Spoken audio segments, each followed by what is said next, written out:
Takže vítajte v mojom tutoriáli, ktorý je pre môj host.eu. No, dneska vás naučím, ako treba narábať s cPanelom od môj host. Takže vidíte na ten link, ktorý vám potom uvediem a prihlásite sa ako prvý.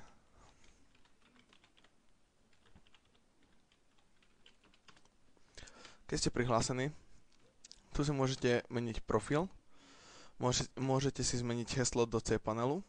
Môžete podať všetky logy, ktoré ste robili na vašom cPaneli. Vidíte do CS16.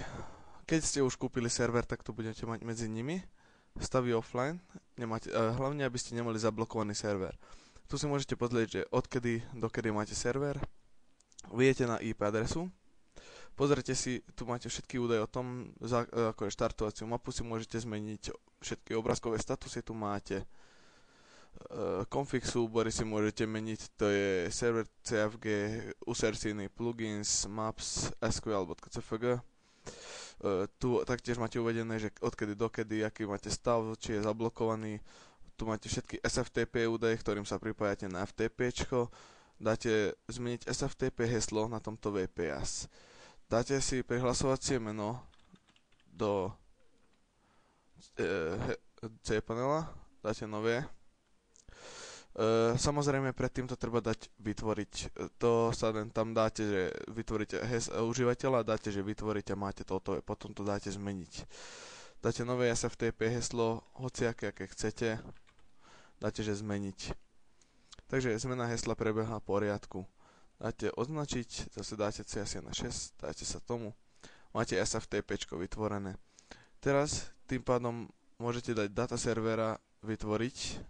Dáte to vytvoriť, musíte trošku počkať, trvá to, nezávisí to od vášho netu, to závisí od rýchlosti pracovania servera, takže vám to nič nerobí. Počkajte si na to, aby vám to vytvorilo tie config súbory.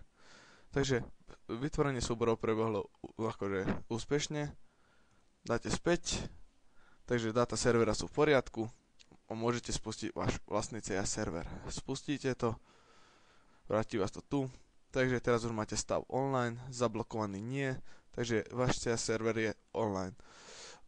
Môžete pozerať logy servera, takže môžete zmeniť štartovaciu mapu, zmeniť SFTP heslo na VPS, obrázkové statusy, čo máte, takže môžete sa všetkému dostať. Tým, keď ste vytvorili ten SFTP, tak si zapnite WinSCP, odporúčam, je to najlepší program na toto všetko. Pridáte nového, máte hostname, to je tento hostiteľ, takže ho skopírujete, pridáte ho do hostname. Pozor, normálne je port number 22, ale tu je port number udaný 27003, u každého to je ináč, podľa toho, na ktorom VPS-ku ste. Tým pádom, že ja som na VPS 3, tak to je 03. Takže vložíte to tam, username tu máte Hexor, ako mám ja. Vložíte to, password, čo ste tam zmenili, čo ste dali nové heslo, tak to si zadajte do toho. Tým pádom buď dáte save, keď to chcete uložiť, dáte save password, keď chcete. A tuto si môžete dať hociaké meno, ktoré chcete, príklad. Ja dám tam len čisto, že Hexor. Takže máte pridaný nový účet, dáte login. Pripojí vás to na svoje, tu máte CS16. Tu máte všetky veci k vášmu serveru, tu máte server CFG, tu máte ale to nemusíte meniť, aj tuto môžete, aj tuto, kde dáte zmeniť config, a tu máte server CFG, aj tuto môžete meniť configy. Tým pádom otvoríte, že addons AMX Modix, tu máte všetky configy, tu dáte pluginy, máte tu všetky, sem sa zadávajú nové pluginy, čo sa zapisuje do plugins.ini, sem sa zapisujú potom tie nové pluginy, čo ste pridali. Podľa týchto, čo sú tu, tak podľa toho treba napísať aj nové, len treba zmeniť meno. A toto je asi všetko. Keby ste mali ešte problémy so serverom, že by vám sekol a nechcel by fungovať normálne, tak máte tu gombík restart alebo stop, keď potrebujete zastaviť. Tu si keď ešte tak môžete zmeniť, ale musíte vlastnoručne zapísať mapu, ale keď nie je tá mapa, tak nemusíte sa nič obávať, ona to skontroluje a nedovolí vám zadať novú mapu, ktorú neexistuje.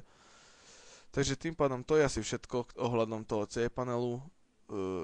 Všetko je tu, všetko sa ľahko dá nájsť a veľmi ľahko sa s tým dá narábať, takže dúfam, že vám tento návod pomohol. Takže čaute.